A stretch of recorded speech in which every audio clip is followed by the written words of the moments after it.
गुरुकुल मोजरीमध्ये ते शिकत आहे आणि या चारगाव इथे वैभवचे मित्र आहेत. त्यांच्या आग्रहास्तव त्याने इथं या चारगावमध्ये आले आणि त्यांनी म्हणाले, पप्पा इथे त्या काकाजींनी कीर्तनाचा कार्यक्रम ठेवलेला आहे, मी त्यांच्या गावाला कीर्तन करू का? मला आनंद वाटला की आजकालचे छोटे छोटे मुलं हे आई वडिलांना काही न विचारता काही विचित्र वेगवेगळे ते करून बसतात. पण मला आनंद झाला की त्यांनी म्हणालं की पप्पा त्यांच्या गावामध्ये मी कीर्तन करू का? तसं त्यांचं हे कीर्तन 34 कीर्तन आहे. पहिलं कीर्तन आमच्या गोंडिया महाराज देवस्थान धाबा इथे जत्रा भरत असतो दरवर्षी माघ शुद्ध तृतीयेला.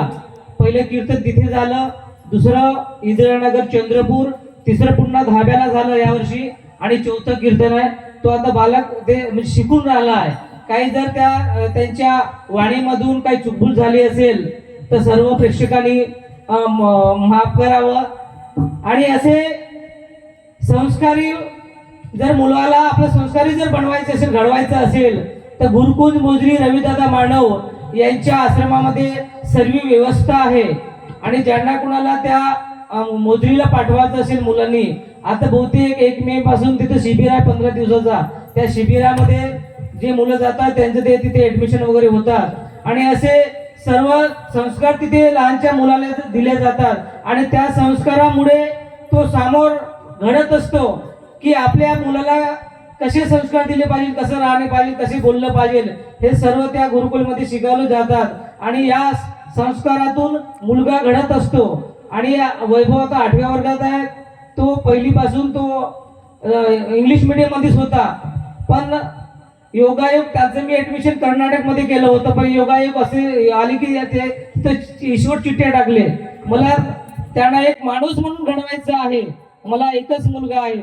मला असं माहित झालं की गुरुकुल मोजरीला व्यवस्था आहे बा. मग त्या आकाशदादा तावडे यांच्या माध्यमातून त्यांचं तिथे ऍडमिशन केलं आणि तो शिकत आहे. तो म्हणाला की पप्पा मला कीर्तन शिकायचं आहे. हो ठीक, तुला जी इच्छा आहे ती शिक, बरं तू व्यवस्थित राह, चांगले संस्कार कर. तो तबला वाजवतो, गायने करतो.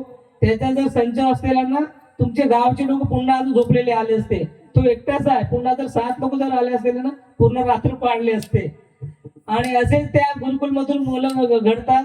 आणि सर्वांनी, सर्व प्रेक्षकांनी, सर्व भाविक भक्तांनी, सर्व माता भगिनींनी या छोट्याशा बालकांचा कार्यक्रम, कीर्तनाचा कार्यक्रम आपण सर्वांनी कीर्तन सेवेच्या रूपातून त्यांनी सेवा दिली. आणि अशी सेवा त्या बालकांना इथे या गावामध्ये घडत राहावं आणि सर्वांनी गोड करून घेतलं.